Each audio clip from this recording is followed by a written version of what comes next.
mengiringmu seumur hidupku, masuk dalam rencana-Mu Bapa. Pikiranku, kehendakku, ku serahkan padamu Tuhan. Ku serahkan padamu, harapanku hanya di dalam-Mu. Ku kan teguh bersama-Mu Tuhan. Jadikanku bejana-Mu untuk memuliakan-Mu, mengiringmu seumur hidupku. Makasih Tuhan, masuk dalam Makasih Tuhan, rencana-Mu Bapa. Kau yang terbaik bagi kami, terbaik Tuhan. Amin. Kehendakku, ku serahkan padamu, harapanku hanya di dalam-Mu. Ku kan teguh bersama-Mu Tuhan. Amin. Jadikan kami Tuhan Jadikanku bejana-Mu bejana-Mu untuk memuliakan-Mu Tuhan. untuk memuliakan. Boleh kasih tepuk tangan yang luar biasa buat Tuhan. Haleluya. Mengiringmu seumur hidupku, masuk dalam rencana-Mu Bapa. Pikiranku, kehendakku, ku serahkan padamu, harapanku hanya di dalam-Mu. Bukan teguh bersama-Mu Tuhan. Jadikanku bejana-Mu untuk memuliakan. Ringmu seumur hidupku, masuk dalam rencana-Mu Bapa. Pikiranku, kehendakku, Amin. Kami serahkan kepadamu Tuhan. serahkan padamu. Amin, amin, amin. Harapanku hanya di dalam-Mu. Ku kan teguh bersama-Mu Tuhan. Jadikanku bejana-Mu. Jadikan kami Tuhan untuk memuliakan-Mu. katakan untuk memuliakan-Mu. Untuk memuliakan. Sekali lagi katakan Untuk memuliakan-Mu. haleluya. Kasih tepuk tangan yang luar biasa buat Tuhan kita. Haleluya. Haleluya. Terima kasih Tuhan. Terima kasih Bapa. Terpuji-pujilah Engkau Allah yang luar biasa dalam hidup kami. Dalam nama Tuhan Yesus, umat yang percaya diberkati Tuhan. Sama-sama katakan amin. Kasih tepuk tangan yang luar biasa buat Tuhan kita. Berapa banyak dari saudara yang pagi hari ini saudara percaya Tuhan Yesus hadir di tengah-tengah kita. Yang percaya, kasih tepuk tangan yang luar biasa buat Tuhan kita. Mari kita memuji dan membesarkan nama Tuhan. Amin. Haleluya.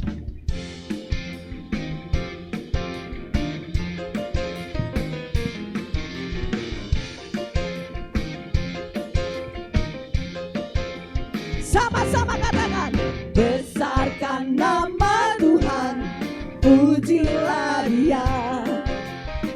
Aku tak tanda balas, tiada terkira. Aku tak dapat balas betapa besar kasih-Nya. Oh, besarkanlah namanya, besarkan nama Tuhan, besarkan nama Tuhan, pujilah Dia. Kemuliaannya balas, tiada terkira. Aku tak dapat balas betapa besar kasih-Nya. Oh, besarkanlah namanya, Tuhan yang ajaib, Tuhan yang ajaib, Tuhan yang kuasa, Tuhan yang menolong hidupku. Haleluya. Tuhan yang ajaib, Tuhan yang kuasa, jiwaku ditebus oleh-Nya. Sama-sama katakan, besarkan nama Tuhan, pujilah Dia. Haleluya. Kemurahan-Nya besar, tiada terkira. Aku tak dapat balas betapa besar kasih-Nya. Oh, besarkanlah nama, besarkan nama Tuhan, besarkan nama Tuhan, pujilah Dia. Kemuliaannya besar, tiada ternilai. Aku tak dapat balas betapa besar kasih-Nya. Terima kasih Tuhan. Oh, besarkanlah namanya, Tuhan yang ajaib, Tuhan yang ajaib, Tuhan yang kuasa, Tuhan yang menolong hidupku. Haleluya. Tuhan yang ajaib, Tuhan yang kuasa, jiwaku ditebus oleh-Nya. Sama-sama, Tuhan yang ajaib. Mana suaranya? Gereja Betani Lampung. Tuhan yang menolong hidupku. Haleluya. Tuhan yang ajaib, Tuhan yang kuasa, jiwaku ditebus oleh-Nya. Haleluya. Tuhan yang ajaib, Tuhan yang kuasa, Tuhan yang menolong hidupku. Haleluya. Tuhan yang ajaib, Tuhan yang kuasa, jiwaku ditebus oleh-Nya. Katakan, jiwaku ditebus, jiwaku ditebus oleh-Nya, jiwaku ditebus oleh-Nya, jiwaku ditebus oleh-Nya. Haleluya. Berapa banyak dari saudara yang percaya Tuhan kita adalah Tuhan yang ajaib? Lambaikan tangan saudara. Dia ajaib, Dia besar, amin. Kasih tepuk tangan yang luar biasa buat Allah kita. Haleluya.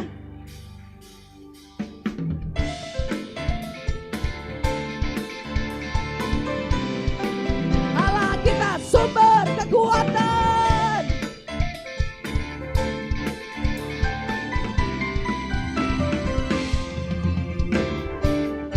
Hanya Kau milikku di surga. Tiada yang ku ingini di bumi hanya Kau. Oh, tak ku andalkan kekuatan kami Tuhan, namun yang pasti Kau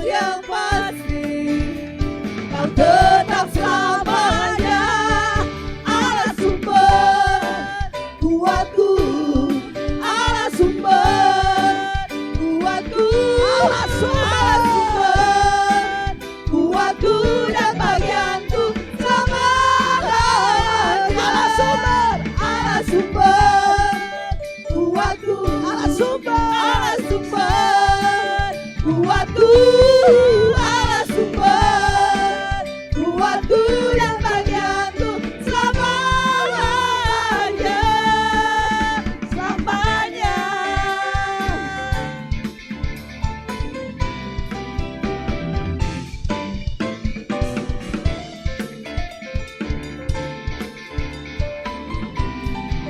Yo, sama-sama katakan, hanya Kau milikku di surga. Amin.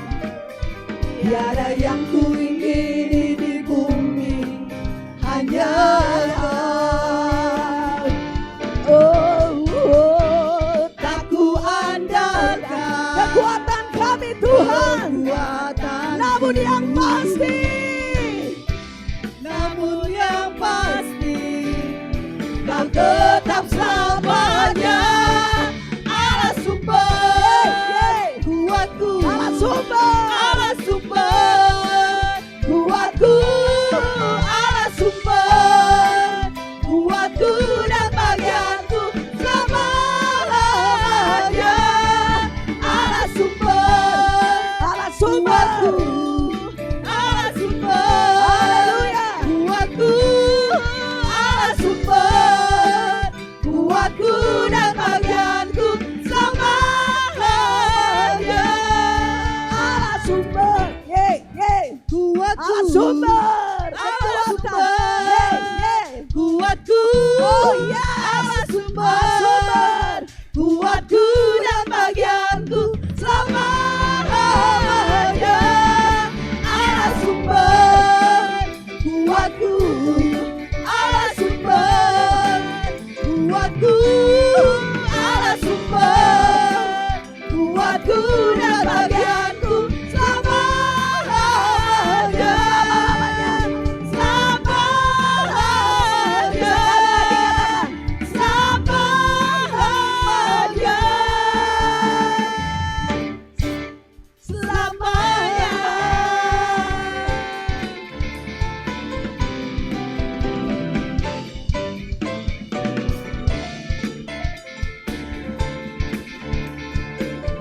Haleluya, haleluya. Allah kita adalah Allah sumber kekuatan, Dia sumber pengharapan bagi setiap kita. Sekali lagi kasih tepuk tangan yang luar biasa buat Tuhan kita. Haleluya. Mari silakan duduk saudara. Mari tetap dalam hadirat Tuhan. Terima kasih Bapak. Kami mau katakan, kami tidak akan pernah menyerah. Walau kadang kami tidak pernah mengerti Tuhan. Kami mau serahkan pengharapan kami di dalam Engkau Tuhan. Terima kasih Tuhan. Ku tak menyerah, walau kadang ku tak mengerti. Amin. Tetap berserah, keyakinan di dalam hati, rencana yang terbaik semuanya datang darimu. Amin. Karena tanganmu memurnikanku, ku tetapkan hati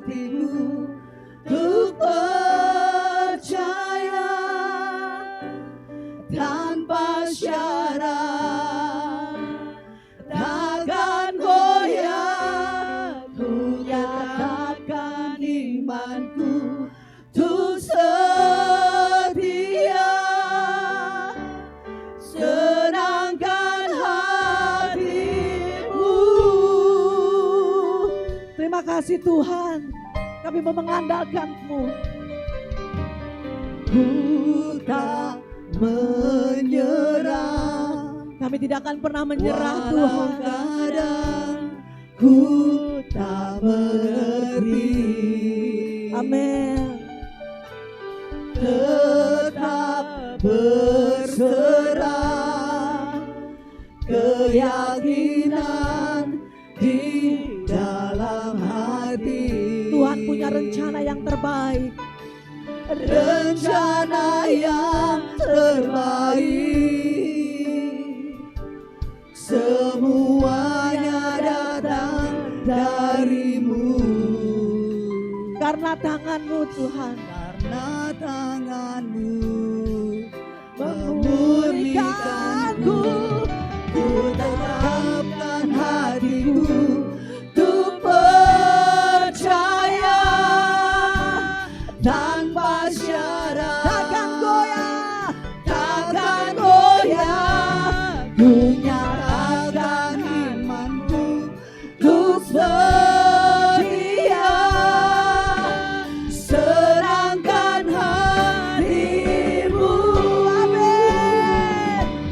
Ku tetapkan hatiku untuk percaya tanpa syarat. Takkan goyah, ku nyatakan imanku untuk setia. senangkan hatimu Senangkan Tuhan. hatimu, ku tetapkan imanku untuk percaya tanpa syarat. Takkan goyah, ku nyatakan imanku untuk setia. Senangkan hatimu. Senangkan Kami undang hatimu, saudara boleh bangkit berdiri. ku nyatakan hatiku untuk percaya tanpa syarat. Takkan goyah, ku nyatakan imanku untuk setia. Senangkan hatimu. Saya kasih waktu beberapa detik untuk saudara renungkan. Apa yang Tuhan sudah buat sepanjang 1 minggu di belakang kita. Mungkin ada hal-hal yang tidak menyenangkan. Mungkin ada hal-hal yang Tuhan kerjakan lebih baik lagi. Saudara ambil waktu, renungkan itu dalam hidupmu. Tapi saya mau katakan apapun yang Tuhan sedang kerjakan dalam hidupmu, itu akan mendatangkan kebaikan bagimu. Baik keadaan susah, baik keadaan berbahagia, diberkati, tidak diberkati. Yesus satu-satunya Tuhan dalam hidup kita. Syadaralabaralabai asyanda. Renungkan apa yang Tuhan sudah buat. Kita mau katakan Tuhan baik. Tuhan baik.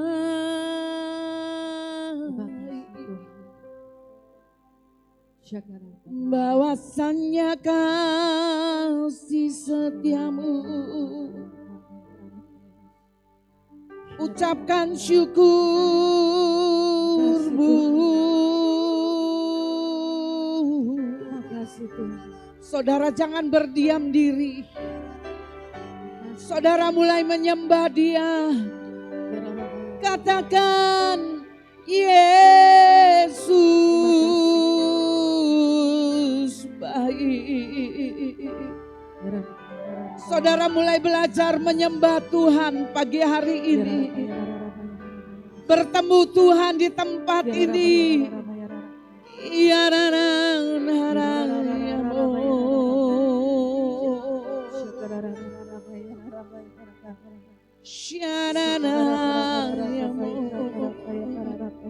Gentarkan surga dengan penyembahanmu. Katakan sesuatu kepada Allahmu pagi hari ini. Wow, wow.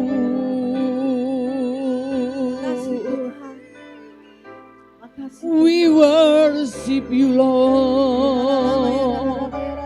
We worship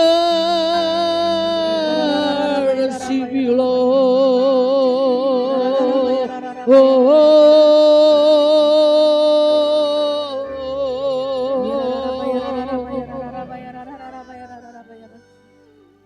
Engkaulah gembala kami. Takkan kekurangan kami. Engkau membaringkan kami di padang yang berumput hijau, menyegarkan jiwa kami. Ya Namo,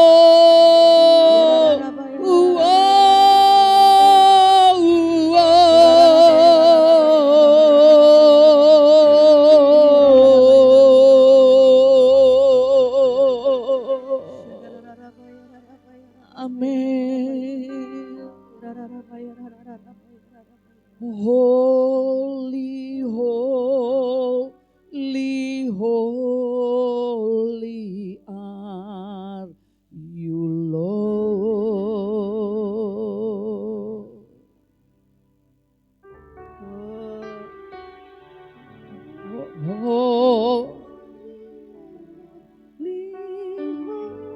Holy are you, Lord.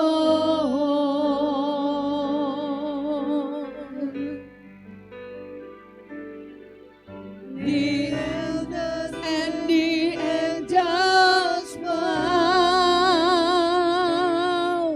The redeemed worship you now. Holy, holy, holy are you, Lord. Jemaat saja katakan holy, holy. Holy, holy, holy. Katakan dia kudus pagi hari ini. Kudus untuk selamanya.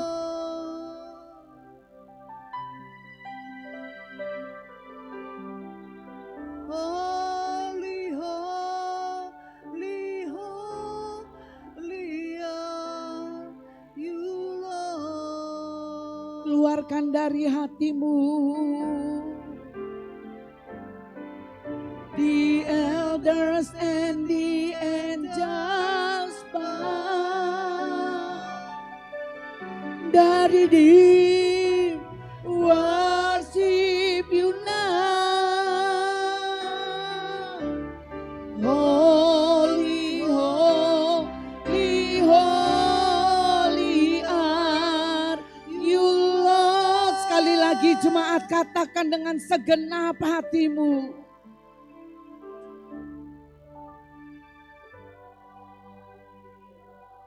We worship you, Lord. We worship you, Holy Spirit.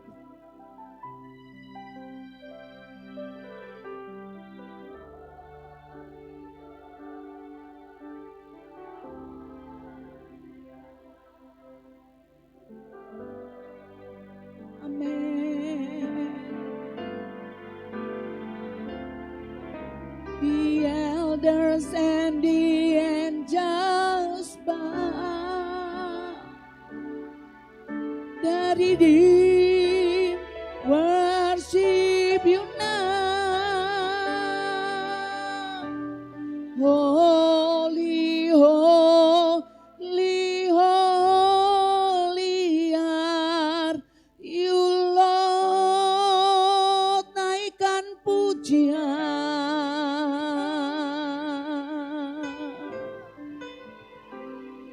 We worship you, Lord.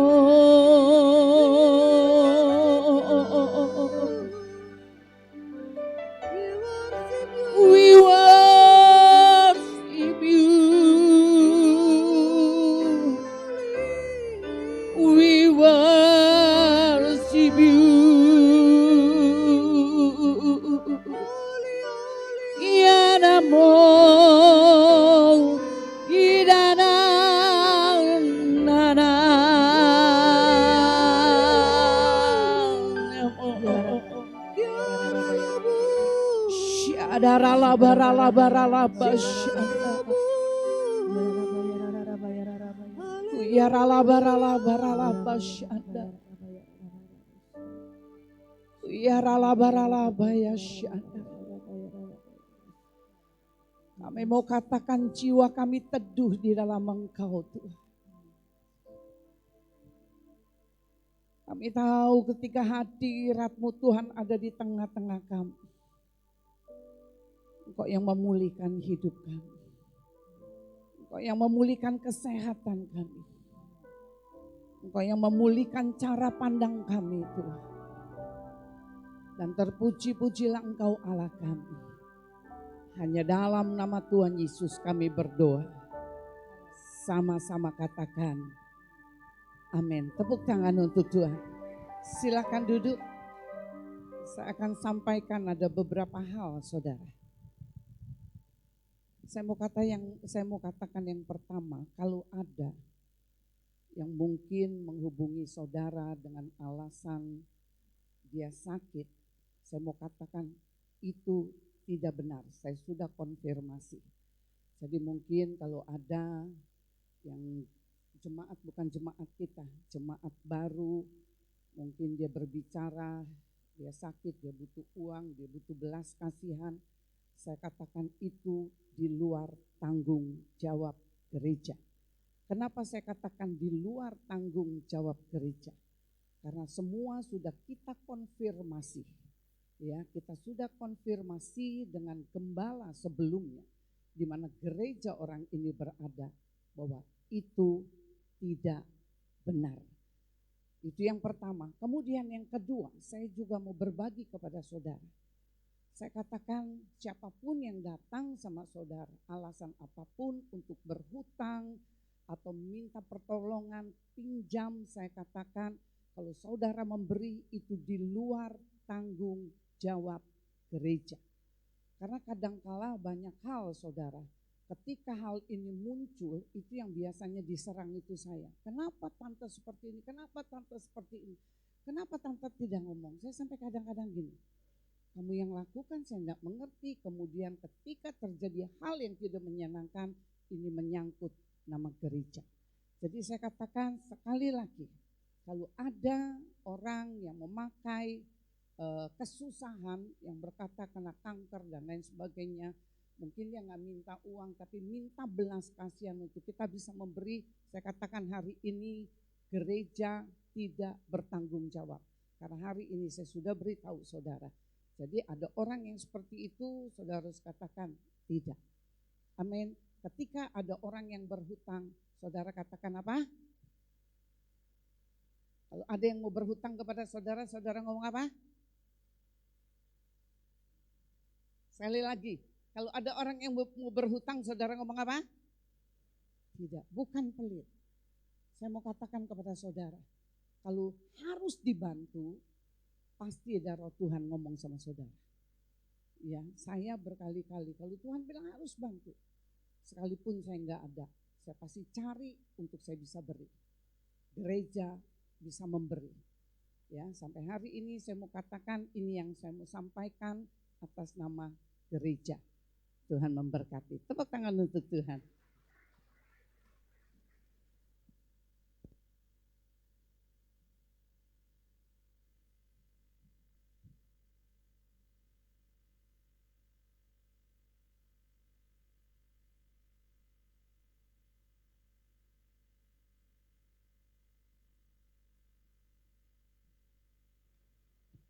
Oke, cek. Besaran nggak, Dik? Oke, shalom. Saudara-saudari. Sebentar ya, saya siapkan dulu. Nah, ini yang akan kita bahas gitu ya di hari ini gitu ya. Soal janji Tuhan, ini sebenarnya rangkaian dari khotbah saya yang dua kali kemarin begitu ya. Kita kemarin udah bicara soal kemerdekaan. Setelah kita merdeka kita harus bertumbuh. Nah, ini kenapa ada janji Tuhan di situ? Ternyata janji Tuhan ini sesuatu yang krusial untuk pertumbuhan kita sebagai orang Kristen. Nah, biar dibilang kita tidak lari dari tema yang diberikan gitu ya. Kemarin tema ini sudah dibahas begitu ya beberapa kali gitu ya sama yang khotbah gitu ya berapa minggu ini, 1 bulan ini gitu ya.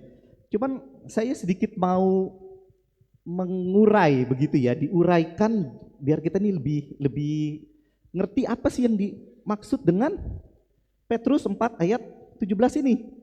Petrus 4 ini bicara soal penghakiman. Tetapi gitu ya, dalam bahasanya, karena baca ya di situ ya, karena sekarang telah tiba saatnya. Penghakiman dimulai dari rumah Allah sendiri. Yang pertama-tama harus dihakimi. Kalau kita lihat dalam bahasa asli, kok aneh? Sekarang telah tiba. Loh, apa sekarang ini sudah mulai ini penghakiman? Ternyata di dalam bahasa asli disebut kairos. Kairos itu disebut waktu yang cuma Tuhan yang tahu.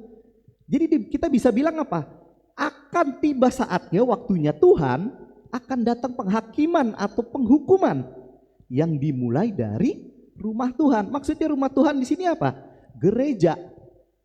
Gereja Tuhan yang pertama akan dihakimi, yang akan dihukum. Selanjutnya ayat 18. Nah, jika ya, dengar baik-baik, baca baik-baik. Jika orang benar hampir-hampir tidak diselamatkan, apakah yang terjadi dengan orang fasik dan orang berdosa? Jika orang yang benar aja, yang kita bilang orang di gereja ini, yang kita bilang kita ini orang benar, hampir-hampir tidak dapat diselamatkan. Hampir-hampir tidak dapat diselamatkan ini bahasa aslinya itu adalah molis, yang artinya dengan susah payah. Jadi apa? Keselamatan itu ya, gini kalimatnya, jika orang benar dengan susah payah diselamatkan, apakah yang terjadi bagi orang fasik? Kita aja yang kita nyebut diri kita orang gereja, yang kita ngomong kita ini orang benar, itu aja dengan susah payah kita harus diselamatkan. Berarti Petrus di sini mau bicara soal tidak ada yang namanya hyper grace. Sekali selamat tetap selamat. Kita diselamatkan oleh iman, bukan karena perbuatan. Tidak ada, karena di sini sudah bilang Petrus, kamu tuh harus bersusah payah untuk diselamatkan, untuk mengerjakan keselamatanmu. Paham ya? Ayat 16, 19. Karena itu baiklah juga mereka yang harus menderita karena kehendak Allah. Bahasa mudahnya gini, mereka harus menderita karena iman mereka. Karena pilihan mereka menjadi orang Kristen. Ngerti ya? Ketika kita memilih untuk ikut Yesus, kita otomatis kata Paulus juga kita akan menderita. Menderita dari mana? Yang harusnya kita bisa ikut dunia kita enak, tapi kita menyusahkan diri nih. Saya mau ikut kehendak Tuhan, saya nggak mau ikut kehendak dunia. Jadi di situ kita ada penderitaan yang akan kita alamin. Nah, di sini bicara soal pilihan. Ketika kamu sudah memilih Yesus, gitu ya, kamu harus ngerti ini yang namanya identitasmu. Ketika kita sudah all in nih sama Tuhan, Tuhan saya mau ikut Yesus, kamu sudah memilih Yesus, iman kita kepada Yesus, ada yang disebut identitas. Kamu harus tahu identitasmu sebagai apa. Banyak orang Kristen yang tidak tahu identitas mereka itu apa. Jadi apa? Gini loh, orang Kristen banyak begini. Ketika kita nggak tahu identitas kita, yang kita sebut krisis identitas, otomatis apa? Hidup kita seenak-enak aja di dunia. Membabi buta kalau saya bilang begitu ya. Karena apa? Kenapa gini? Ketika kita sudah milih untuk kita ikut Yesus, maka Yakobus bilang apa? Berbahagialah kamu jika kamu tahan uji. Kamu akan menerima sebuah mahkota kehidupan. Ada keselamatan dari pilihan kita. Nah, kita harus tahu identitas kita kenapa? Karena apa? Dengan identitas inilah kita menentukan hidup kita selama kita melakukan pilihan nih. Misalnya begini, kalau identitas saya tahu saya ini siapa, ketika kita memilih sesuatu kita masih memikirkan hal itu. Oh ya Tuhan, saya harus sesuai identitas saya. Nah, di Alkitab bilang soal identitasnya apa? Daud Mazmur 119 nih ayat 19 gitu ya. Dia bicara begini, aku ini orang asing di bumi. Maksudnya apa? Kalau di bahasa Inggrisnya bahkan ada yang menerjemahkan itu sebagai alien. Selama kita hidup di bumi ini kita nih alien. Maksudnya apa? Kata Daud, jadi gini, aku ini orang asing. Gua nih tahu saya nih bukan asalnya dari dunia ini. Petrus bilang apa? Saudara-saudara, aku menasihati kamu supaya sebagai pendatang dan perantau. Kita ini apa? Pendatang dan perantau selama kita hidup di dunia. Cilakanya gitu ya, kita sebagai orang Kristen gitu ya, kita tidak memahami hal ini. Jadi ketika kita mau memilih gitu ya, kita malah hidup kita lebih mengidentifikasikan hidup kita gitu, identitas kita gitu ya, bahkan sebagai orang dunia. Contoh yang paling gampang gitu ya, kita beranggapan kalau identitas kita itu dia untuk menyenangkan diri sendiri. Oh, saya itu pemancing, saya itu tukang party, saya itu pemabuk. Oh, kalau identitas saya itu apa? Saya itu sukanya otomotif. Inilah identitas saya. Kenapa saya koleksi mobil? Kenapa saya koleksi motor?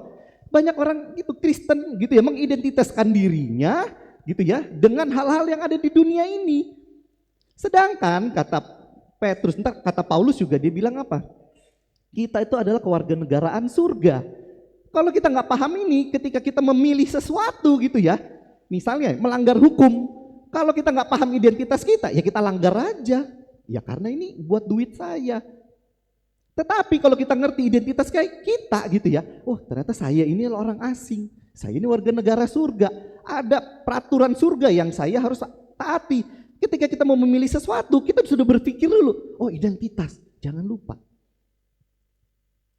Makanya ada si Smith Wigglesworth gitu ya, dia ngomong begini, ditanya gitu ya, kalau berkhotbah gitu lu necis, pakaian lu rapi. Dia cuma ngomong begini, saya ini representasinya Tuhan, saya tidak mau mempermalukan Tuhan. Jadi kalau kita tahu identitas kita, ketika kita mau melakukan sesuatu, mau berbuat sesuatu, kita udah berpikir, oh iya ya, gak bisa, saya gak bisa, waduh ini melanggar hukum, jangan, gak bisa. Jadi penting, Paulus bilang apa? Kita tuh anak-anak terang. Daud bilang itu, lanjut. Di Filipi 3, Paulus bilang apa? Aku nih, kewarganegaraan kita adalah surga. Nah, ini yang bikin apa ya? Jangan sampai kita berdiri di tengah-tengah. Makanya di Wahyu bilang apa? Kamu jangan suam-suam kuku, kamu jangan panas, kamu jangan dingin. Kalau kamu panas, kamu suam-suam kuku, akan kumuntahkan dari mulutku, kata Tuhan. Nah, kalau kita di tengah-tengah krisis identitas, kita nggak tahu kita mau kemana, kita akan tergilas. Jadi gini, ini ada satu contoh gitu ya, Pilpres kemarin gitu ya, bukan saya menjelekkan atau apa, cuma ini sebagai contoh yang baik. Jadi ada pengamat-pengamat tuh sudah bilang, dari 3 orang Pilpres yang maju, jangan sampai krisis identitas. Karena apa? Yang satu ngomong perubahan, yang nomor 2 ngomong dia mempertahankan yang sudah baik. Nah yang nomor 3 nih bingung, saya mempertahankan, tetapi saya juga mengkritik. Sedangkan dia juga kerja di situ gitu loh, ngerti gak? Ketika kita kerja di tempat kerja kita kritikin, oh ini tempat kerja gue ini jelek, lah kan lu kerja di dalamnya. Jadi dia tuh krisis, sudah dibilang dari bulan November, Desember. Ini yang nomor 3 ini akan tergilas. Karena gak ada di tengah-tengah. Kalau kamu gak tahu kamu mau ngapain gitu ya, kamu mau kritik tapi kamu juga mau mempertahankan, kamu gak tahu apa, ujungnya apa? Kan kita lihat hasilnya, tergilas habis ya. Yang orang gak pernah nyangka. Sedangkan kalau 6 bulan yang lalu kita pikir nomor 3 udah pasti menang. Tapi apa? Karena dia krisis identitas. Makanya kalau kita jadi orang Kristen, kita di dunia ini kita krisis identitas, kamu akan tergilas sama dunia. Kamu gak bakal jadi apa-apa. Ke gereja mau melakukan sesuatu buat Tuhan, tergilas kamu gak bakal jadi apa. Selamat enggak di dunia, kamu bisa nikmatin dunia, kamu setengah-setengah. Kalau gitu mendingan kamu nikmatin aja sekalian. Hancur sekalian gitu kan. Tapi kita maunya di tengah-tengah nih, kamu akan tergilas nggak dapat apa-apa. Nah, makanya di Roma 2 bilang apa? Engkau bermegah atas hukum Taurat. Mengapa engkau sendiri menghina Allah dengan melanggar hukum Taurat itu? Seperti ada tertulis, sebab oleh karena kamulah nama Allah dihujat di antara bangsa-bangsa. Kok kenapa sih kayak kemarin saya itu ada orang tua teman saya gitu ya, meninggal gitu, ketemu sama anaknya, teman dari kecil gitu ya. Tanya sama dia, bro kok gak ke gereja sih? Cerita lah di akhirnya panjang lebar soal kekecewaan dia sama gereja lah. Gereja tuh harusnya begini, harusnya begini, harusnya begini. Makanya gue udah gak mau lah ke gereja lagi. Karena apa? Ya ini kita sebagai orang Kristen, kita gak tahu kita tuh identitas kita tuh siapa. Jadi apa? Nama Tuhan yang jelekkan sama orang. Ngomongnya orang Kristen, ngomongnya pendeta, ngomongnya pelayan Tuhan, tapi kelakuan di luar lebih-lebih dari orang dunia. Makanya kata Paulus bilang apa? Kamu tuh mempermalukan nama Tuhan. Nama Tuhan tuh dihujat orang di luaran. Karena kita nggak tahu. Nah, dari tadi kita bicara apa sih? Sebentar. Dari tadi kita bicara, jadi di hidup ini ada dua dunia nih. Ya, ada dua dunia. Dunia teks yang saya bilang, dunia iman, dunia teks, dunia ide. Di Alkitab itu kan teks. Dunia teks, ada kita dunia real. Banyak orang Kristen tuh susah untuk menarik sesuatu dari dunia teks ini, dari dalam Alkitab ke dalam kehidupan nyata kita. Banyak orang Kristen susah, karena mereka nggak ngerti caranya. Karena apa? Mereka tidak pernah mendalami firman. Makanya J.O. Sanders tuh bilang apa? Cara kamu untuk menarik dari dunia teks ini biar jadi nyata di kehidupanmu dengan satu-satunya dengan caranya adalah dengan janji Tuhan. Ketika kamu mendoakan janji Tuhan dan Tuhan menjawab doamu, itulah yang menjadi dunia real. Itulah yang terjadi di hidup kita. Wah, inilah jawaban dari Tuhan. Oh, ternyata Tuhan ini hidup. Tapi celakanya gitu ya, orang Kristen ini nggak tahu janji Tuhan tuh apa. Pokoknya dengan koboi kita kayak Tuhan tuh kasih peluru kita ya. Untuk tadi kan kita udah dibilang tuh ya di Petrus. Kita tuh akan bersusah payah untuk mengerjakan keselamatan kita. Kita akan susah payah mempertahankan iman kita. Bener ya? Ketika kita sudah payah, Tuhan nih kasih kita peluru nih di pistol. Ini yang disebut janji Allah yang kita bisa pakai. Tapi sayangnya janji kita ini kadang kan peluru ini kosong. Gak ada isinya. Karena kita gak ngerti janji Allah ini bicara soal apa sih. Gimana saya mempertahankan iman saya. Sedangkan kamu janji Allah aja, ketika kamu klaim, kamu suka salah klaim. Kamu suka memperkatakan perkataan positif, bukan perkataan firman. Di dalam nama Yesus saya percaya hari ini saya diberkati. Memang ada firmannya.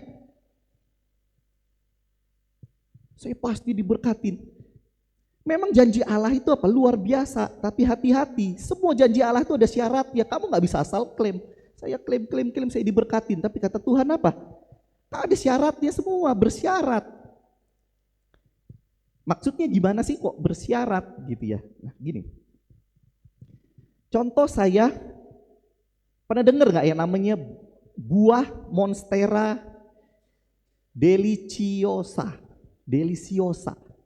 Monstera deliciosa. Itu katanya buah yang paling enak. Dia itu gitu ya, buah itu asalnya itu dari pohon yang mirip pohon janda bolong. Apa? Janda bolong, bener ya, janda bolong yang lebar yang tengahnya bolong-bolong begitu. Nah itu masih satu family, tapi dia tuh yang daunnya besar-besar, yang garis-garis itu. Yang buah itu bisa panjang begini, gitu, yang warnanya hijau itu. Saya juga belum pernah makan. Kita andaikan tuh seperti ini janji Tuhan. Kita tuh gak pernah lihat janji Tuhan, cuman kita dengar dari kata orang. Katanya manis loh buah Monstera ini. Oh janji Tuhan tuh manis loh. Oh iya manis ya kayaknya ya. Jadi kita belajar dari orang, cara kamu mau nanemnya. Pohon itu orang menggambarkan, ada yang menggambarkan pohon itu seperti ini loh, ntar dia bisa merambat gini. Oh iya ya, kita belilah bibitnya. Kita nggak tahu apa-apa karena kita nggak pernah baca Alkitab. Jadi kita nggak tahu janji Tuhan itu apa ya, kita belilah. Ternyata dikasih orang tuh pohon janda bolong itu. Kita tungguin 10 tahun gitu ya, nggak berbuah. Berbuahnya yang kecil itu yang nggak bisa dimakan. Ngerti ya? Jadi janji Allah kita tuh harus tahu. Kalau kamu nggak tahu janji Allah ya kamu dibohongin orang. Kamu nggak bakal dapat buah Monstera itu.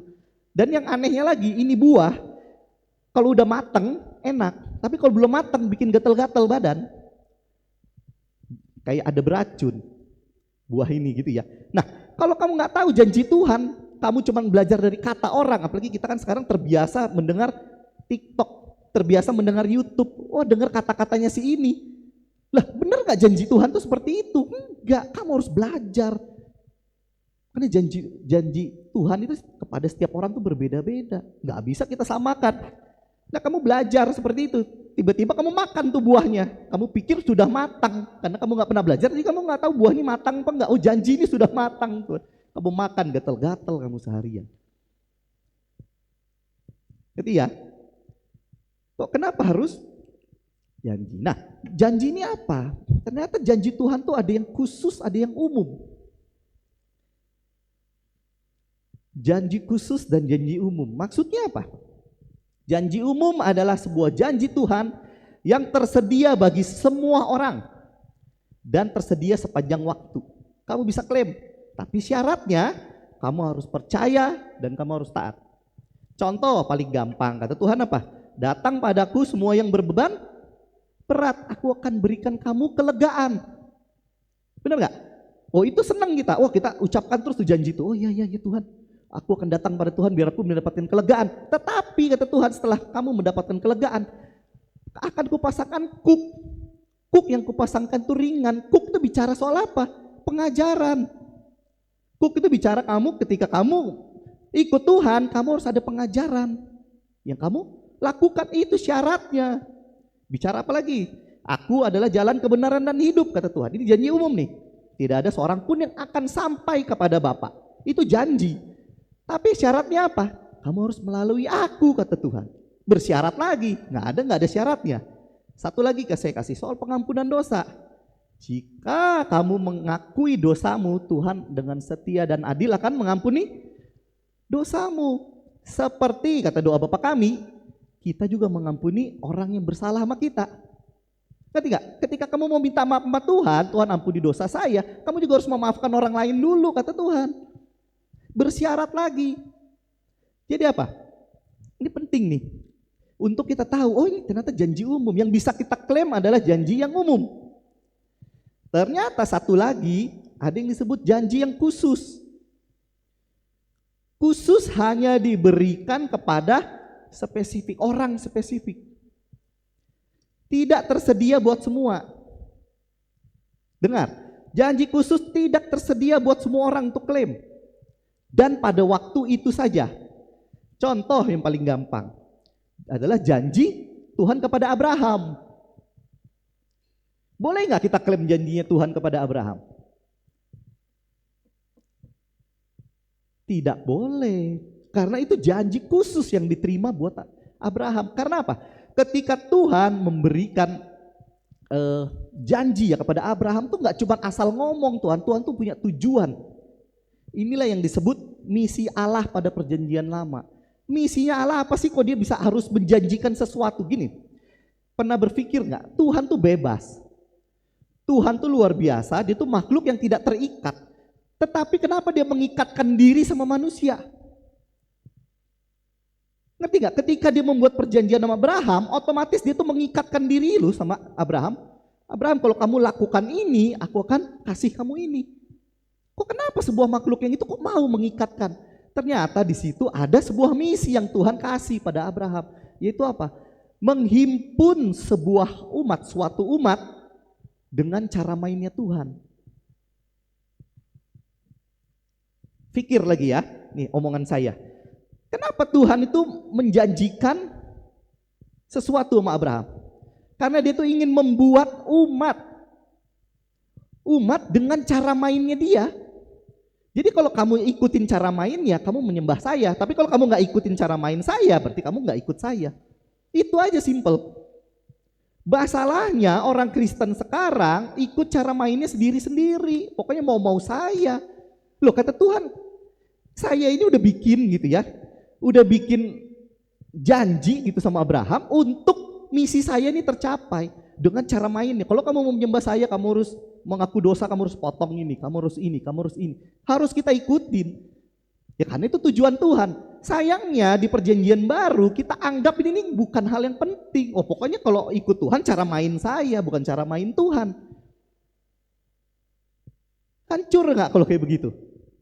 Nah, ini yang disebut janji khusus. Jadi janji khusus tuh cuma satu orang aja yang menerima janji. Satu lagi contohnya biar gampang.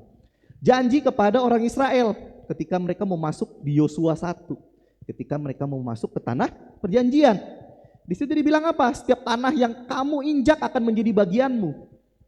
Oh, kita langsung injak-injak semua tanah. Kita klaim janji ini, kita injak-injak dalam nama Yesus punya bagian saya. Kita keliling, jalan 2 hektar kita jalan. Lah, jangan salah, ini disebut janji khusus yang diberikan kepada bangsa Israel. Gak bisa kamu klaim itu. Kamu akan sia-sia, berdoamu akan sia-sia. Ingat ya, karena gini. Nah, selain di Alkitab, orang bisa gak sih menerima janji khusus ini yang saya bilang. Makanya kita harus mendalami Alkitab biar apa? Biar kita tuh bisa tahu ada gak sih Tuhan janji khusus Tuhan buat saya. Jadi janji khusus ini ada banyak faktor. Contoh deh, waktu itu kan Ibu Gembala suka khotbah begitu ya.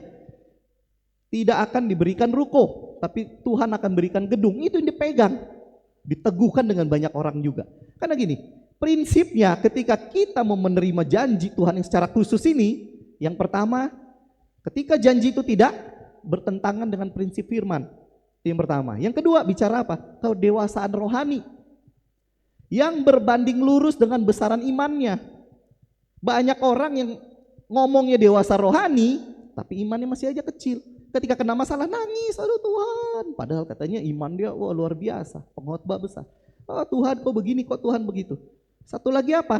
Konfirmasi atau peneguhan dari teman-teman sejawat. Jadi ketika kita ada janji yang khusus yang Tuhan berikan, gak bisa kita ngomong, oh ini saya dapat di hari Minggu, jam 8 pagi. Itu banyak orang Kristen suka catat tuh. Jam 8 pagi, kayaknya saya dapat dari Roh Kudus soal ini. Ada gak konfirmasi? Bertentangan gak dengan prinsip firman? Sampai gak imanmu untuk hal itu? Makanya dulu kalau masih di yayasan gitu ya ada satu orang pernah diceritakan gitu ya, kalau ada mobil warna ungu kalau nggak salah ya, dalam nama Yesus ini mobil saya, dipegang-pegang mobil orang dalam nama Yesus di mobil saya. Kalau kita nggak tahu janji Tuhan umum dan khusus ini, kita akan jadi ada satu buku nih bagus ya, Tom Yekli, cobalah cari, dia senior pastor gitu ya, Yekli namanya ya. Jadi dia bilang gini, jangan jadikan pengalaman hidup seseorang, mau itu pendeta, mau itu gembala, mau itu siapapun, sebagai dogma. Dogma itu apa? Sebagai hal yang harus diikuti dalam kita mengklaim janji Tuhan selain Yesus. Hati-hati. Contoh apa? Ini bukan saya mengkritik lagi gitu ya, tetapi memang ini suatu percontohan yang pas. Jadi ada satu pendeta besar yang ngomong, kamu harus memberikan persembahan khusus di setiap awal tahun. Harus. Rame itu bahkan banyak orang yang dikeluarkan dari gereja karena cuma mempertanyakan hal itu. Persembahan khusus itu kan harusnya nggak begini-begini. Karena bertentangan dengan prinsip firman. Sampai itu pokoknya rame lah. Bahkan ada yang bilang beberapa tempat begitu ya, full timer itu 1 bulan itu langsung gajinya nggak digajikan, langsung katanya dimasukkan ke dalam persembahan khusus. Bayangin orang gimana mau hidup 1 bulan nggak dikasih gaji. Rame lah, pokoknya itu rame besar. Setelah itu orang udah pada ribut, dikonfirmasi lah dengan si Pak Pendeta ini gitu ya. Dia ngomong, karena saya diberkati Tuhan ketika saya melakukan itu, jadi saya ingin juga jemaat saya diberkati Tuhan dengan cara yang sama. Waduh, kata saya ini, masuklah semua ke dalam lobang. Tom Yekli udah bilang, gak bisa pengalaman hidup seseorang ketika dia menerima janji Tuhan. Itu kan janji khusus yang Tuhan berikan kepada dia. Kita mau coba klaim juga, gak bisa. Jadi apa? Menyalahi firman ujung-ujungnya. Makanya apa? Cari tahu janji Tuhan buat dirimu itu apa. Nih. Nah. Next ya sebentar. Nah. Cara mengklaim nih ya. Janji Tuhan itu kita udah tahu nih khusus dan umum. Ya udah kita yang umum-umum aja deh yang kita mau klaim. Caranya gimana sih biar janji ini bisa terjadi di hidup kita? Yang pertama itu kita harus memperkatakan firman. Memperkatakan firman, tapi saya tambahkan di dalam doa. Saya bahas dulu yang memperkatakan firman ya. Kenapa harus memperkatakan firman? Karena gini, di Kejadian 1, Ketika Tuhan mencipta, Tuhan itu berkata loh. Ya walaupun kita diartikan dalam bahasa Indonesia itu tulis ketika Tuhan berfirman maka jadilah. Tuhan berfirman maka jadilah. Karena firman itu di dalam bahasa Ibrani itu sama bahasanya dengan berkata. Jadi berfirman itu adalah berkata. Yang dipakai adalah amar dan dafar. Ngerti ya? Jadi ketika Tuhan itu berkata, dia menciptakan sesuatu. Ketika menciptakan sesuatu. Maka di Yesaya 57 dibilang apa? Aku akan menciptakan pujian. Dalam bahasa Inggrisnya lebih baik, lebih jelas. I create the fruit of the lips. Aku menciptakan buah dari perkataanmu. Ada buah dari perkataan kita yang Tuhan ciptakan. Buahnya apa? Adalah damai, peace.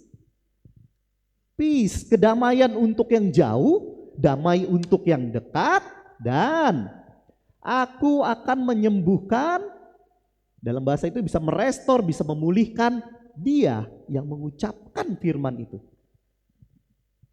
Ngerti ya? Jadi Tuhan bilang apa? Aku tuh menciptakan buah dari perkataanmu. Buah-buahnya yang buahnya apa? Adalah damai, damai bagi mereka yang jauh dan damai bagi mereka yang dekat. Dan kata Tuhan, aku akan menyembuhkan dia. Aku akan memulihkan dia, apapun itu. Sakitmu, keuanganmu, hubunganmu, semua Tuhan akan pulihkan. Makanya perkatakan firman. Lebih jelas lagi ini ayat yang udah sejuta umat menurut saya gitu ya. Tetapi kalau kita mendalami ayat ini gitu ya. Tetapi yang kesukaannya ialah Taurat Tuhan. Yang merenungkan Taurat itu siang dan malam. Ternyata di dalam bahasa aslinya digunakan kata hagah. Yang artinya juga selain merenungkan bisa mengartikan lain itu menyebut-nyebut. Mengucapkan. Mengatakan. Jadi apa? Yang kesukaannya ialah Taurat Tuhan dan mengatakan Taurat itu siang dan malam. Perkatakan. Apa yang diperkatakan? Firman Tuhan. Yang kamu baca di Alkitab itu yang kamu perkatakan. Bukan omongan positif. Hari ini saya akan mendapatkan klien yang besar. Dalam nama Yesus, klien yang besar. Diulang-ulang. Tapi apa? Jangan salah, perkatakan firman. Makanya pengkhotbah ini bilang, pengkhotbah 5 ayat 2, ini bagus banget. Janganlah terburu-buru dengan mulutmu. Janganlah hatimu lekas-lekas mengeluarkan perkataan di hadapan Tuhan. Karena Allah ada di sorga, kamu ada di bumi. Sebab itu biarlah perkataanmu sedikit. Hati-hati. Tugas kita memperkatakan firman itu bukan untuk merintah Tuhan. Bukan untuk memerintah Tuhan. Tuhan berkati saya hari ini. Tuhan berkati anak saya. Tuhan pinterin anak saya. Tuhan sembuhkan penyakit. Bukan. Hati-hati dengan perkataanmu. Maka itu tadi saya bilang, bawalah perkataan firmanmu di dalam doa. Nah, cilakanya gitu ya. Ini cilaka keberapa kali lah udah. Pokoknya cilakanya banyak pendeta yang besar pun gitu ya. Berani untuk membuat, ya inilah, ini sebuah quotation. Bayangin, di situ ditulis apa?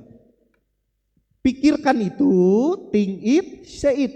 Perkatakan itu. Dia bilang apa? Masa depanku, aku tidak akan khawatir dengan masa depanku. Tetapi gitu ya, aku akan dipenuhi dengan, Tuhan tuh akan mengantisipasi masa depanku, kata dia. Secara gampangnya begitu dah. Kata-kata ini benar apa enggak? Baca di ayat aslinya 19, 16, 17. Ternyata gitu ya, kata-kata yang positif, nih yang saya bilang, kata-kata yang positif, yang baik, oh ya Tuhan, saya tidak takut akan masa depan saya. Itu baik. Tapi jangan kurangi firman-Nya. Kalau kita baca di ayat aslinya, di ayat 19, di ayat 117 ya bicara apa? Aku hendak bersuka cita dalam ketetapanmu. Dibuang ketetapannya. Oh katanya kayaknya kalau itu dimasukin orang Kristen tuh gak suka sama kalau disuruh-suruh. Orang Kristen tuh gak suka melakukan firman. Jadi positif aja lah. Baca ini kayak bisa jadi bahan pembacaan kita di rumah. Kok kenapa gitu loh, kok kita harus cuman berpegangan sama kata-kata yang positif aja, maka itu tidak boleh. Sesuai firman. Nah, ini nggak perlu dicari tahu ini siapa gitu ya, yang pasti orang luar. Nah, ini nggak kelihatan. Yang kelihatan cuman warnanya doang ya. Kenapa ini saya warnain? Jadi gini. Sebelum masuk sini saya kasih contoh satu deh yang gampang. Daud. Caranya Daud untuk memperkatakan firman dan berdoa tuh caranya gimana Daud? Kalau ada yang mau buka ya. Mazmur 3 ayat 1. Mazmur Daud ketika dia lari dikejar sama anaknya Absalom. Bayangin seorang bapak mau dibunuh anaknya, gimana rasanya? Ya, dia bilang apa? Betapa banyaknya lawanku ya Tuhan. Di ayat 3 dia ngomong gini, tetapi Engkau Tuhan adalah perisai yang melindungi aku. Engkaulah kemuliaanku dan Engkau yang mengangkat kepalaku. Dia udah perkatakan janji Tuhan. Oh janji Tuhan tuh kalau dia tuh akan menjadi perisai saya. Janji Tuhan tuh kalau dia tuh akan melindungi saya. Dan Tuhan yang akan mengangkat kepala saya satu hari. Lanjut di ayat ke-5 dia bilang apa? Sebab Tuhan yang menopangku. Bangkitlah Tuhan, tolonglah aku. Baru dia berdoa. Jadi gini loh, jangan kita sembarangan mengucapkan seperti yang dibiasakan gitu, dalam nama Yesus ini, dalam nama Yesus ini. Padahal kita lagi nggak berdoa, lagi di jalan aja ngeliat rumah, oh dalam nama Yesus saya akan hidup saya seperti rumah. Saya akan mendapatkan rumah itu. Oh ada mobil bagus, oh dalam nama Yesus ini mobil yang Tuhan. No, jangan sampai kata Tuhan apa? Hati-hati, Tuhan di surga, kamu di bumi, jauh kata Tuhan. Nah ini contoh yang kedua, cara berdoa yang baik dicontohkan oleh Daniel. Ini Daniel 9 ayat 3. Di rumah boleh kalau mau dibaca lagi. Daniel 9 ayat 3 ini luar biasa. Karena dia gini, itu saya kasih warna itu ya macam-macam gitu ya. Itu warna itu bicara soal gini. Yang pertama gitu ya, di fase yang pertama di merah itu gitu ya. Di ayat 3 sampai 4 itu bicara soal memuji Tuhan. Aku memohon kepada Tuhan, aku mengaku dosa ya Tuhan yang maha besar, yang maha dahsyat, yang memberikan perjanjian, yang setia, bla bla, yang mengasihi. Tahu nggak? Setelah itu dia ngomong apa? Dia mengaku dosa. Kami yang sudah berbuat dosa yang Tuhan nih. Bayangin, dia memuji Tuhan, habis itu dosanya itu banyak dia mengakui, banyak ayatnya ini. Ini biru ini semua dia mengakui dosa. Oh bangsa kami sudah melakukan dosa Tuhan, melanggar ketetapan. Tahu nggak yang birunya ini apa? Yang hijau ini. Ini dia bilang apa? Inilah hasil dari kami berbuat dosa ya Tuhan, kami ditaruh di masa pembuangan. Ini dia bilang nih. Jadi ini bicara dosa dan ini bicara penyesalan dia. Setelah itu gitu ya, baru dia bicara soal, baru dia berdoa mengklaim janji Tuhan di sini. Terbacalah sendiri di rumah, karena kalau dijelasin kepanjangan gitu ya. Setelah itu gitu ya, dia baru berbuat terakhir gitu ya, dia berbuat doa permohonan. Gini, dengan Daniel ini sebenarnya kehidupan Kristen kita modern itu yang kita berdoa sekarang harusnya jadi seperti ini. Kenapa sih kita harus ketika kita saat teduh kita harus memuji Tuhan dulu. Nyanyilah 15 menit, 20 menit, kamu nyanyi. Setelah dari itu kamu harus akui dosa. Akuilah dosamu Tuhan. Baru setelah dari itu baru kita baca firman. Baru ntar kita dari firman ini Tuhan bisa bicara, oh janji Tuhan tuh di sini. Baru kita klaim, oh ya Tuhan janjimu untuk saya hari ini tuh ini Tuhan. Setelah dari itu baru kita berdoa permohonan. Jadi jangan sampai kita membabi buta begitu ya, semua kita klaim. Nah, sekarang kalau ditanya apa sih yang saya doakan? Yang saya doakan tuh buat anak saya gitu ya. Anak saya itu 6 tahun lebih ngomongnya belum lancar. Jadi ada beberapa huruf itu yang masih dia belum bisa ngomong. R itu dia belum bisa, M itu agak susah, N itu agak susah begitu ya. Tapi apa yang saya doakan sama dia itu ada di Markus 7. Contoh ini ya, ini kan contoh gitu. Ketika abis saya berdoa begitu ya, Setelah sudah saya berdoa muji Tuhan, saya udah baca firman, saya pasti panggil anak itu, saya ambil minyak, saya urapin. Tuhan, seperti Markus 7 bilang apa? Efata. Karena Tuhan Yesus tuh lagi mendoakan seorang yang telinganya itu tidak mendengar dan ngomongnya itu susah. Makanya dia ngomong gini nih, di Markus 7, saya lupa ayatnya gitu ya. Efata atau terbukalah, maka terbukalah telinga orang itu dan seketika itu terlepas pula pengikat lidahnya. Lalu ia berkata-kata dengan baik. Itu yang saya doakan buat anak saya. Efata, pasti Tuhan akan penuhi. Ada janji Tuhan. Tuhan mendoakan orang dengan kondisi yang sama 2000 tahun yang lalu. Saya percaya Tuhan juga bisa. Itu jadi bukannya kita koboi gitu ya. Firman itu janji Tuhan kita pakaikan dengan serampangan. Nah, ada tujuan. Tuhan memberikan janji Tuhan itu bukan tanpa tujuan. Ada tujuan yang spesifik yang Tuhan kasih. 2 Petrus, ini lumayan lama ya. Karena saya bacain yang merah aja deh. Dengan jalan itu, ayat 4, ia telah menganugerahkan kepada kita janji yang berharga, janji-janji yang berharga dan yang sangat besar supaya olehnya kamu boleh mengambil bagian dalam kodrat ilahi dan luput dari hawa nafsu dunia. Tujuan yang pertama, Tuhan ngasih janji Allah itu adalah biar kita luput dari nafsu dunia. Jadi kalau kamu mendoakan sesuatu ternyata itu membawa kamu ke dalam nafsu dunia, ya gak bakal dijawab Tuhan. Kamu mau nonggeng 3 tahun, gak bakal.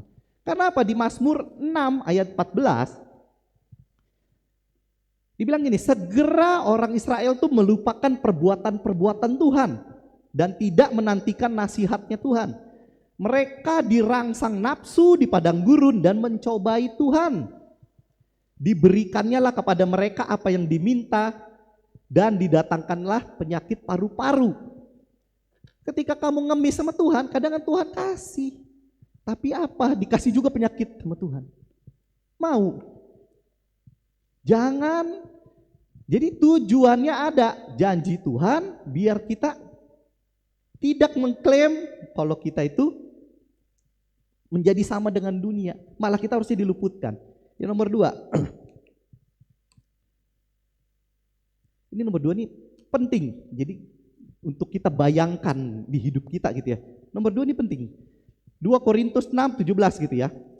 Tuhan berfirman kepada kita, keluarlah kamu dari antara mereka, dari antara dunia, dan pisahkanlah dirimu dari mereka. Firman Tuhan, janganlah menyentuh apa yang najis, maka aku akan menerima engkau. Jadi maksudnya apa? Jadi gini, kita tuh diharapkan sama Tuhan untuk keluar dari dunia ini, keluar dari perkumpulan orang-orang yang gak baik. Pisahkan dirimu dan jangan sentuh yang najis. Maksudnya bicara apa sih sentuh yang najis tuh? Bicara sentuh, jangan sampai sentuh dosa. Jadi gini, yang gampangnya gitu ya, ini bicara soal tirai. Di kehidupan kita itu kita membuat sebuah tirai. Tirai itu bicara apa sih? Di agama Yahudi, di agama saudara kita seberang juga, ketika mereka beribadah akan ada tirai di tengah yang memisahkan wanita dan pria. Gunanya tirai itu apa sih? Biar kamu tuh gak bisa ngelihat tuh ke arah sana, gak bisa ngelihat ke arah sebelah. Jadi kita bayangkan kalau kita itu harusnya hidup dengan tirai ini. Jangan kamu sampai keluar dari tirai, jangan kamu sentuh nih yang najis ini. Kalau kamu sentuh, jangan harap kamu yang akan membawa gini. Makanya banyak kita lihat begitu ya, banyak pendeta yang mengkompromikan sesuatu demi yang dia ngomong demi pelayanan menjangkau jiwa. Jadi ada pendeta yang, oh kayaknya saya harus merokok, saya kayaknya harus pasang tato, saya harus minum, karena kalau nggak begitu mereka nggak bisa terima saya. Di sini sudah bilang, jangan sentuh apa yang najis, jangan harap kamu membawa mereka ke dalam tirai, ke dalam Tuhan gitu ya, malah kamu yang ikut, kamu yang bakal keluar dari tirai itu. Hati-hati. Jadi bukannya saya ngomong, oh jadi pendeta nggak boleh tato. Kalau kamu sebelum bertobat kamu sudah tato, ya nggak apa-apa. Dan terus masa mau dihilangkan caranya gimana? Tetapi kalau kamu sudah bertobat, kamu pasang tato, itu yang kita pertanyakan. Wah, Maksudmu mau apa gitu kan? Kalau kamu tahu identitasmu, oh saya ini representasinya Tuhan. Ya kan? Lah kalau orang dilihat tato, bahkan Paulus aja ngomong gini, kalau memang gara-gara makan gitu ya, aku jadi batu sandungan, mendingan aku nggak makan. Apalagi bicara soal tato, ini bicara soal makan aja Paulus harus berkorban gitu ya. Apalagi bicara soal minum. Oh kalau nggak minum anak-anak ini mereka nggak bisa ikut. Oh kalau nggak merokok kan cuma gaya doang. Loh nggak bisa. Karena di sini sudah dibilang jangan sentuh yang najis. Bukan kamu yang bawa mereka, kamu yang akan ikut. Lihat ya, jadi tujuan Allah yang pertama disebut jangan menjadi dunia. Yang kedua, jadikan tirai. Jangan sampai sentuh yang najis, tuh dosa-dosa itu jangan kamu sentuh. Yang ketiga, ini yang paling penting.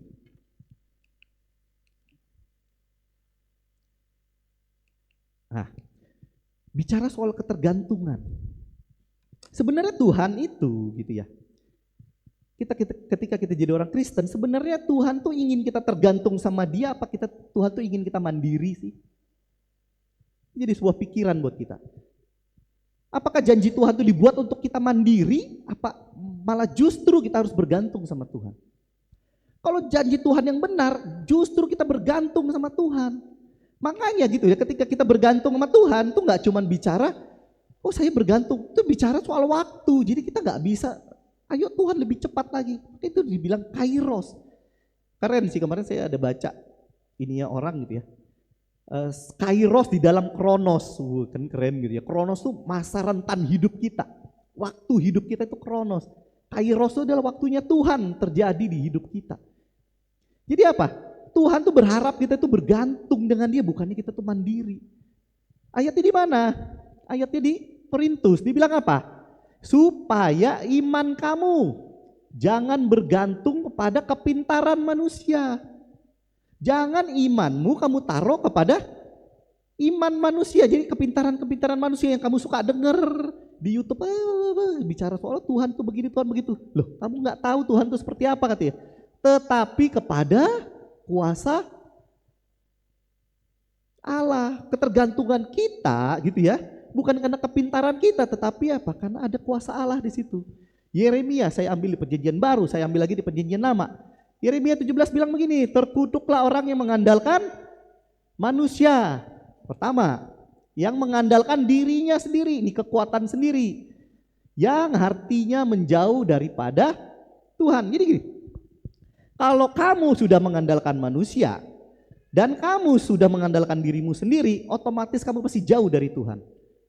Bohong kalau kamu mengandalkan diri sendiri dan kamu mengandalkan manusia, kamu ngomong, oh saya masih dekat sama Tuhan. Bohong. Sudah pasti hatimu akan jauh. Oke, saya agak cepetin nih, udah agak lama ya. Satu lagi. Tetapi itu terjadi supaya kita jangan menaruh kepercayaan kepada diri kita sendiri, tetapi hanya kepada Allah yang membangkitkan orang mati.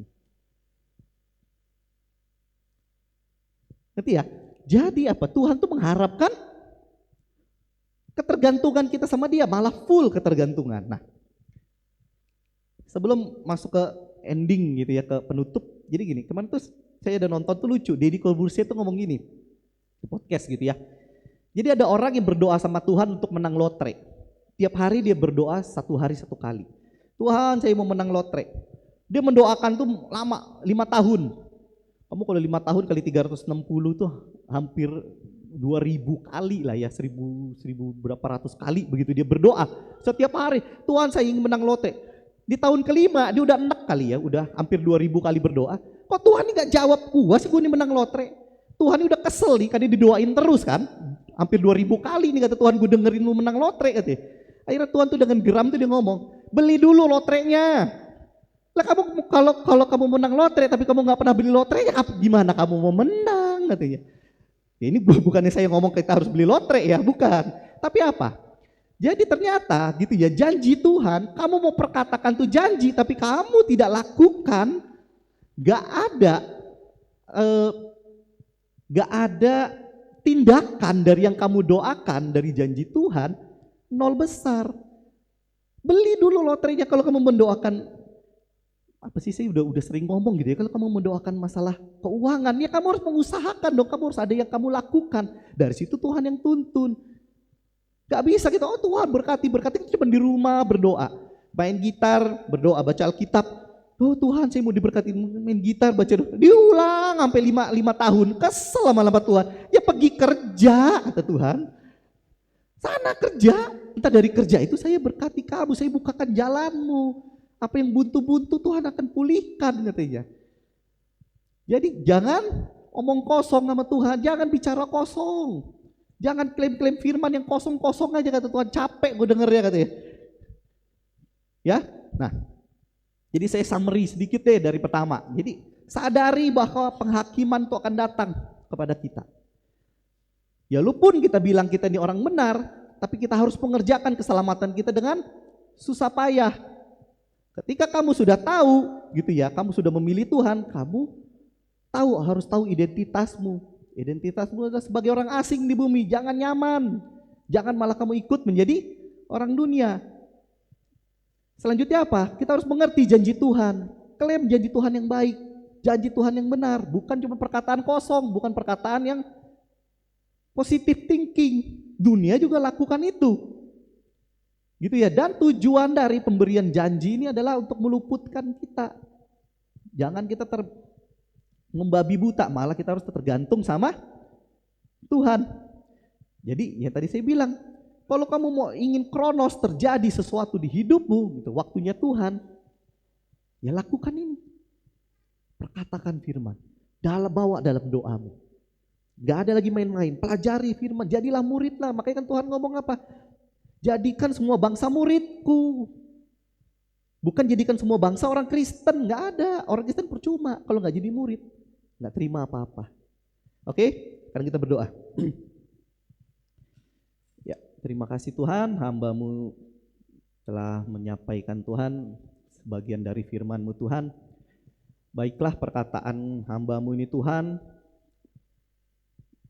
bukan ku sampaikan Tuhan dengan kata-kata hikmat untuk meyakinkan jemaat-Mu Tuhan, tapi ku percaya Tuhan ada kekuatan dari Roh Kudus Tuhan yang akan menjaga Tuhan firman ini Tuhan. Dan barang siapa yang melakukan, merenungkan dan memperkatakan segala firman Tuhan, ia akan seperti pohon yang ditanam di tepi aliran air Tuhan, yang akan berbuah pada musimnya, yang tidak akan layu daunnya Tuhan. Dan apa saja yang diperbuatnya akan berhasil di kehidupannya. Di dalam nama Yesus, hamba-Mu telah berdoa dan mengucap syukur dalam nama Tuhan Yesus. Amin.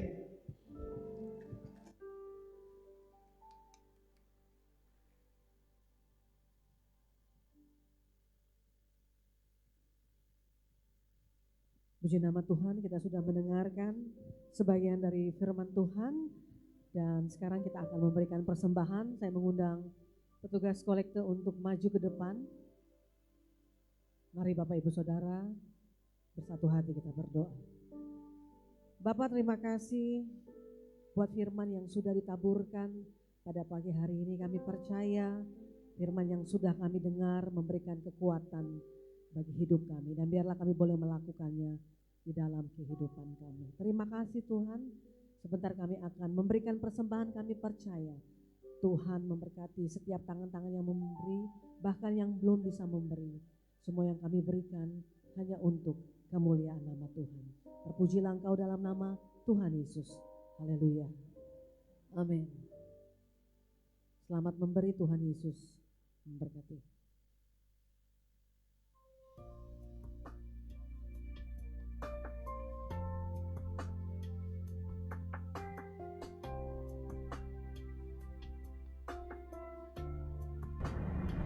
Shalom jemaat yang terkasih, senang rasanya kami dapat menyapa Anda pada minggu ini. Berikut saya akan menyampaikan pengumuman Gereja Betani Lampung untuk sepekan ke depan. Ibadah Raya Gereja Betani Lampung dilaksanakan 2 kali pada pukul 7:30 pagi dan jam 5 sore. Mari kita nikmati hadiratnya bersama pada jam ibadah yang tersedia. Doa pengerja diadakan setiap hari Senin pukul 7 malam. Diharapkan para pengerja ikut serta dalam ibadah doa tersebut. kelas Som Salvation akan dimulai kembali setiap hari Kamis pukul 7 malam dan Family Altar diadakan setiap hari Rabu pukul 7 malam, diatur oleh ketua FA masing-masing.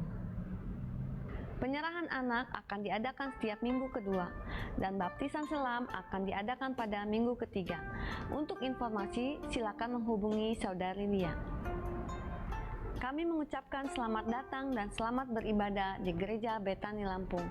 Bagi saudara yang baru pertama kali hadir pada ibadah ini, biarlah kita terus tergabung dalam jam ibadah yang tersedia. Demikianlah pengumuman minggu ini. 1 Petrus 5 ayat 7. Serahkanlah segala kekhawatiranmu kepadanya, sebab Ia yang memelihara kamu. Kiranya Tuhan selalu menjaga dan menyertai kita semua. Happy Sunday, Kung Si Facai, and God bless you.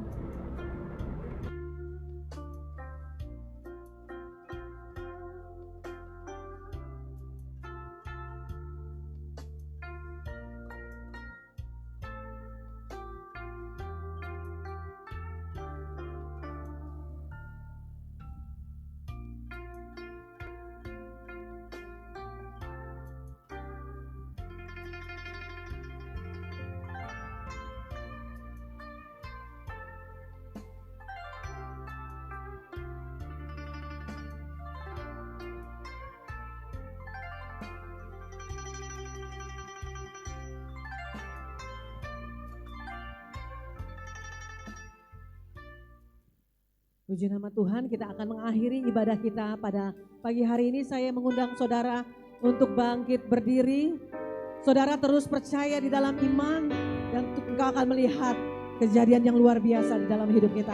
Kasih tepuk tangan yang luar biasa buat Tuhan kita. Haleluya. Terima kasih Tuhan. Ku tetapkan hatiku untuk percaya tanpa syarat, takkan goyah. Ku nyatakan imanku untuk setia, senangkan hatimu. Ku tetapkan hatiku untuk percaya tanpa syarat, takkan goyah. Ku nyatakan imanku untuk setia, senangkan hatimu.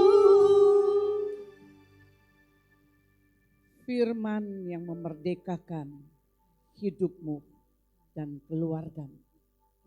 Pegang kebenaran firman, jangan menoleh ke kanan ke kiri.